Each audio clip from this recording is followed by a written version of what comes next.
Here in this video, we're going to be talking about probability. So what probability is? In a very layman term, it's nothing but a numerical representation of chances of something happening, right?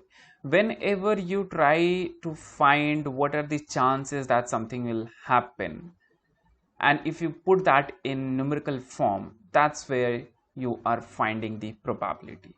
Let me try to explain you with the help of some example. For example, you are working as a fraud analyst in a credit card company and you receive an application for a credit card. Now your job is to figure out whether it's a fraudulent transaction or a genuine transaction. So whenever you want to explain this thing, whether it's a fraudulent or genuine, you gotta present this in form of numbers, right? So whenever you try to figure it out, what is the possibility, what are the chances that it will be a fraud, and you're putting that in form of number, then you are trying to find the probability of that. Another example is, let's say you flip a coin, right? And if you try to figure out what are the chances that it will land with a head or it will land with a tail, and when you try to put that in numerical form, you are trying to find the probability. Same happens with, let's say you are rolling a dice and you try to predict or try to find the chances that it will come with a 5, right? And if you put that in numerical form, then again you are trying to find the probability of that. So these three examples were for probability. Now, as per Wikipedia, it says probability is nothing but it simply tells you how likely an event is to occur. It's exactly the same thing which I just explained. The another thing which you should notice is that probability always comes between 0 and 1 when you take that in form of numbers, right? This is something which you should note. Now, whatever examples we saw, right, those were the scenarios where we require to find the probability. Now, how do we present them in form of numbers? So to do that, we require this kind of formula. Probability of an outcome equals to number of favorable outcome divided by all possible outcomes. So this is the simplest formula we use for a very simple probability case. Now let me try to put this formula in each of the scenarios which we discussed. The first scenario which we had was this, where being a fraud analyst, your job is to figure out the possibility or chances that an applicant might turn out to be a fraudulent applicant or a genuine applicant. Okay, so how you gonna figure out that? So for that, you're gonna put the formula, what is the probability of fraud, and then you're gonna put number of favorable outcomes. So what will be your favorable outcome?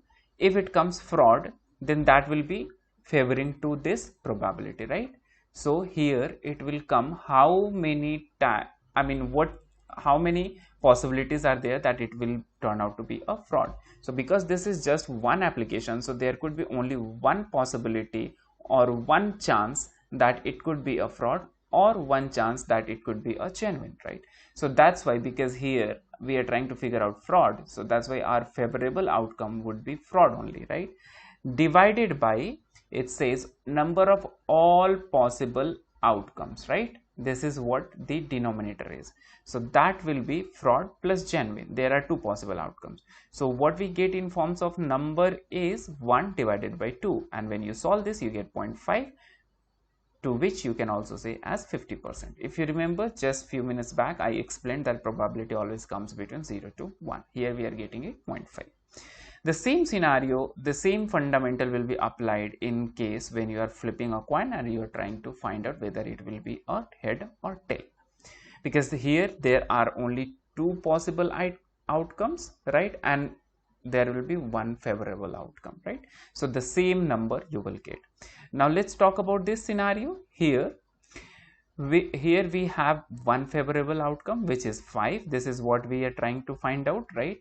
And the all possible outcomes are 6. There are 6 possible outcomes. When you roll a dice, there could be 6 possible outcomes, right? Either it could be 1, 2, 3, 4 or 5 or 6, right? So when you put this in form of numbers, this is what you get, 1 divided by 6, and when you solve that you get 0.17, or you can also say 17%, right?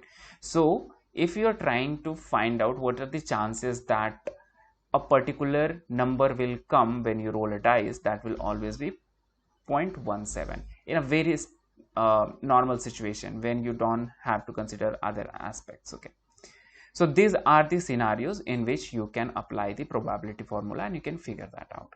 Now to summarize, probability is nothing but it's a numerical representation of chances of something happening, and to explain that more, we can take this particular example. And how do we put that into numerical form? This is the formula. You simply put the number of favorable outcome divided by all possible outcomes. So in this scenario, what we got is 1 by 2, which comes to 0.5 or 50%. Okay, so this is it in probability.